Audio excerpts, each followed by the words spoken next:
Welcome to Business Leader Breakthroughs, where we help unlock the potential in you, your teams, and your business. I'm your host, Ryan Castle, along with Dr. Mike Ashby. We'll share insights, experiences, and stories on achieving breakthrough success in business and life. To learn more, click the link in the episode show notes or go to thebreakthrough.co.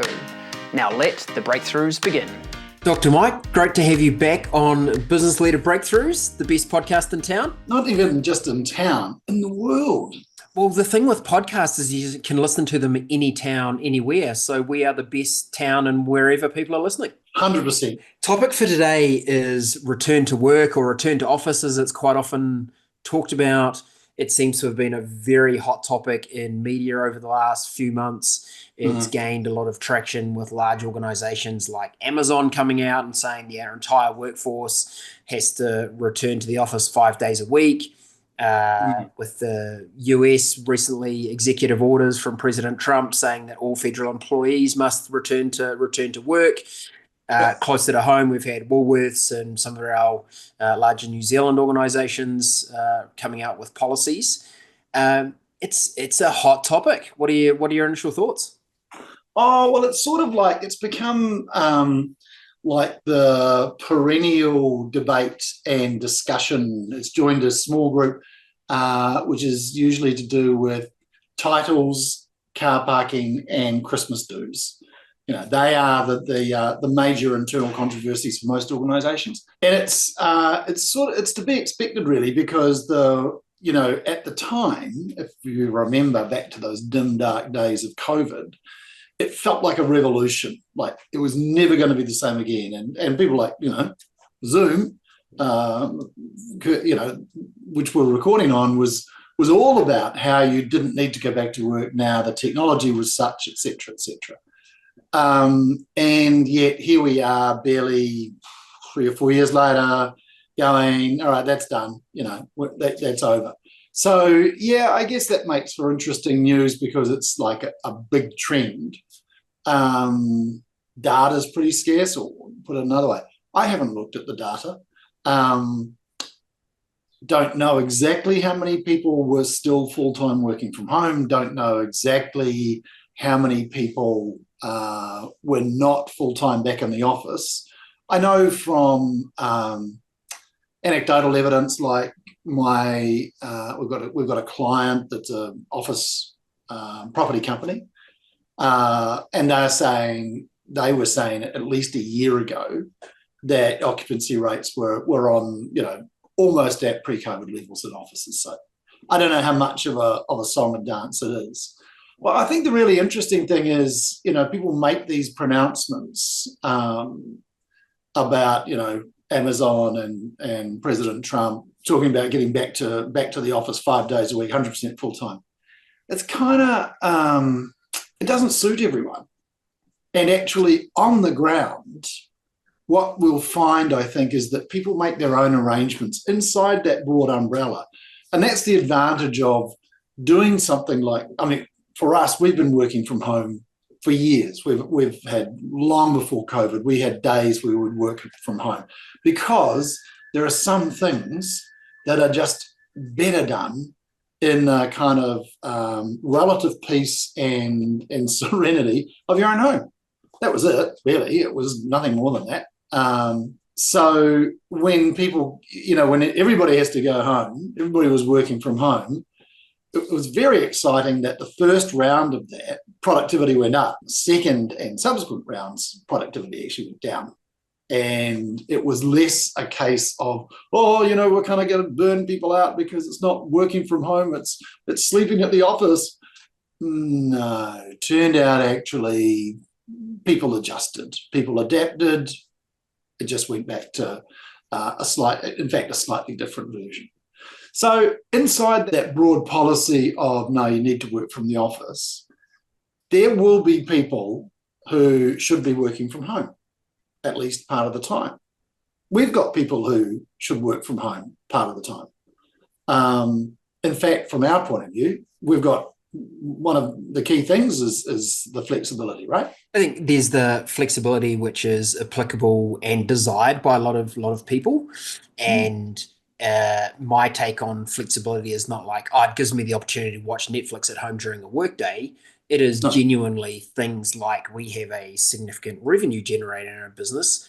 And she's like, I cannot make my sales calls from the office. There's just too much noise going on. There's too many people, there's too much going on. I'm far more productive to do that from home. And we Yeah. know that she is very, very productive working from home. There's no like Yeah. concern around productivity, which always seems to be the concern umbrella that gets thrown over this is like, oh, well, if I can't see people, how do I know they're being productive? I'm like, I can guarantee you 100% there are people sitting in offices that are not productive. Yeah. It's Yeah. not, Yeah. it's not like an instant result of someone has to be in an office, therefore they're instantly productive. Doesn't work like It's that. yeah, it sort of comes down to your view of human nature, really. If you think that people are skiving at the office unless you've got eyes on them, then you've probably got a fairly pessimistic view of people's motivations, or you've got a really crap culture. Because if that's what happens, then you've got a bigger problem than where people are sitting when they're working. You've got it won't matter. It won't change anything. I would add poor management capability because that is a critical role of a manager is to being articulate very clearly what are we trying to execute in this particular time frame, what do we need to do, who's responsible for what, when will we measure the outcomes, and regardless of whether someone's physically sitting in an office or sitting remotely, that practice of good management is what helps that to occur. Completely. Management is all about clarifying expectations. And if people are able to skive, for want of a word, and still meet their expectations, then your expectations weren't high enough. And if you can't tell, then your expectations weren't clear enough. I think it's very much a product of management capability. And that flows through into the culture. Have you got people who want to work, or have you got people who want to get paid and do as little as possible? Well, that too is a management failure. We have a work from home policy broadly in that we have certain days that people are expected to be at the office, right? And that's for a reason. We had this discussion, I don't know, 2 or 3 years ago. Yes. And we thought, actually, if it works for people to work from home, they should, because we trust them and they've delivered on our trust. We have remote workers. And so long as they deliver on, it's our job to make sure that they're clear about the work they've got to do and get the work done.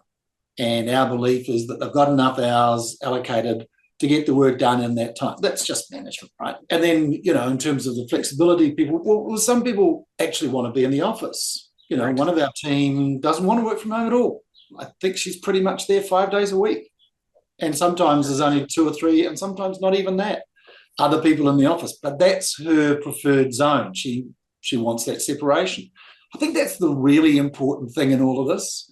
I think the interpretation I'd put on, and maybe it's different for Amazon, maybe it's different for federal employees in the US. Could be that they, there's maybe more collaboration they need to do. But I don't think our culture has suffered from only having 2 in-office days, is it? No. And it's the balance between individual option, what works for them to be most productive and individual, and then how does it work for us to bring a team together so we can still do things like collaborate. And that's where we landed on our kind of minimum 2 days a week, where we do all of our meetings that involve multiple people on those 2 days, helps us be very efficient and get a lot of work done in the other days because they're not as meeting heavy than those other days that we're doing. So a lot of that is practical. I think it's still a competitive market for the best people in the job market. And it was interesting to see Spotify have really gone the opposite way. And they've actually launched a advertising campaign that says around, we hire grown-ups and then don't treat them like children. So, nice. They're very much building an employer brand around, flexibility is important. We still expect you to do epic delivery here, but we're going to treat you like an adult and have management discussions around what is the work to be expected and get it done. And if you're not meeting those expectations, we'll have a discussion about it. But it's not going to be solved by in their perception, a blanket policy. Yeah. I suppose it also goes to the kind of, and again, the kind of work people do in an organization. Some people are doing more collaborative work. They're actually having to work in teams, they're with teams. But where that's not the case, then there's not the same requirement to be in the office. Where there's either, a bit like our salesperson, who's on the phone, needs peace and quiet, a bit like people who, I don't try and write when I'm in the office. I don't do any content creation or serious writing or serious thinking when I'm in the office. That's just not how I operate. So I think any of these blanket policies are things to be regarded as guidance and then applied with some, I like that, some adult discretion. Interesting, isn't it? If you say to yourself, I want all my people back in the office, it would be worth digging into, well, why do you want them back in the office? Do you think that they're, kind of creating a vibe? Well, how are they doing that? Standing around chatting? That's not too productive. Telling jokes. So office as a fun time. Oh, no. And actually our office, when we're all there working, it's really quiet. It is. I have to go in and turn the music on so I don't die of boredom because it's too quiet. Everyone's being way too productive. It's terrible. I know. It's kind of one of those things that I don't understand why people would make it a blanket policy is where I guess I land on this. I just think it's something for them to work out around their work process model. And if it is highly collaborative, cool. In the federal context, having worked in government, yeah, that's a good question because I think one of the problems with government is that probably there are already too many people and there are too many meetings. And I would have thought that bringing people together more would just generate kind of more government activity, which is, I have a saying, too many people, not enough to do. And I would have thought that sometimes bringing people back into the office in a forced way just encourages bureaucracy. Indeed. And even organizations like Amazon that have said blanket roll everyone back 5 days a week, they already have exception in a number of their international offices because I know Germany, United Kingdom, Netherlands, they've got different policies in those regions. Partly some of it's around labor law in those countries, and other aspects it's about cultural norms, what's appropriate and acceptable to the workforce you're trying to attract and keep. I think is the important bit. And people always have a option, right? So I was speaking to one colleague who has deep insight into how some of these large corporates work. And his insight was for some of these very large organizations that were mandating back to work. He thought it was their way of actually getting through a round of redundancies without having to pay any money because they just knew that a certain portion of that workforce would go, well, I'm not prepared to go back to the office 5 days a week. So, I'm highly employable. I'll go to another organization. Thanks very much. And they felt that might be a way. And, we're talking about ginormous workforces in some of these organizations and being able to get 10% of them to leave without redundancies, quite a big number. Yeah. It's thousands of people. I mean, Well, that would make some sense. Unless, in the federal context, unless they've had an email telling them not to come back, that's a bit of a mixed message, isn't it? It is. Getting this email telling them don't come Monday, and they're getting the instruction saying come into the office on Monday. I'd be confused. And I think the other thing, always follow the money. I think your colleagues' insights are probably spot on. And then the other thing is that there's a lot of signaling going on in the US at the moment in all sorts of areas and in all sorts of ways. So I wonder if this is a US-centric kind of thing rather than a global trend. Haven't seen it so much here. You mentioned there's a couple. Yeah, haven't seen it as too much of an issue otherwise. So I suspect it's one of those things that, the US market primarily. So Mike, here's a really practical example with a lot of the organizations we work with. They tend to be in the productive sector, a lot of construction, manufacturing, engineering, those kind of organizations. What would you suggest a leader, owner of one of those organizations? Maybe they're a 300-person manufacturing company. the majority of their people have to be at work because they're on the factory floor. They have to physically manufacture things, and then you've often got a office element to your team who do have the opportunity or the ability to work remotely. They can do their jobs remotely. And a question that often comes up is, should I have one rule for both my factory staff in this instance and my office staff? What would be your guidance, or how would you have them think about that? I mean, that did come up. There was definitely like a lot of our clients in the productive sector. They never had a work from home policy because they had to be on the floor or in the fields or in the pack house or whatever. So, and at the time it was, why should office staff who can work from home, why should they be able to? And in general, most of them said, no, come in. We're a one team, and this is part of how we operate. And I'd subscribe to that. Again, I'd always say what COVID uncovered was that there are a few people who really work so much better at home, and for whom, let's just say, the rest of the team values that. There were a few people who are not very good in the office.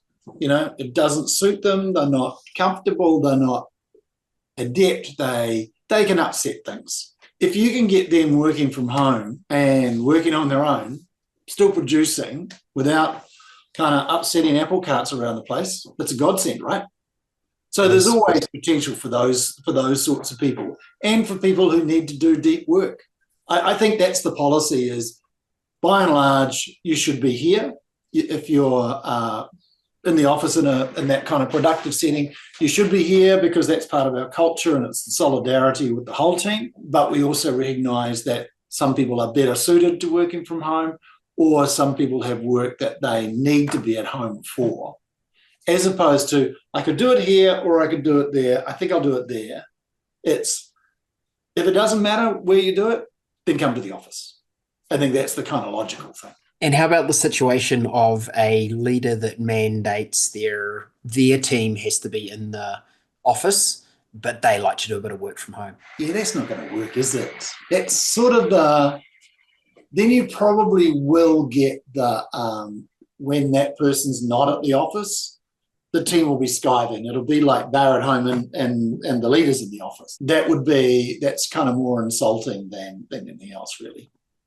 And I saw an example of this with a family member who was at an organisation who mandated back to work, but the senior leadership team still decided that they could work from home. And it was just yet another nail in the coffin of culture, because there was already things going on in the business that weren't doing a great job for culture.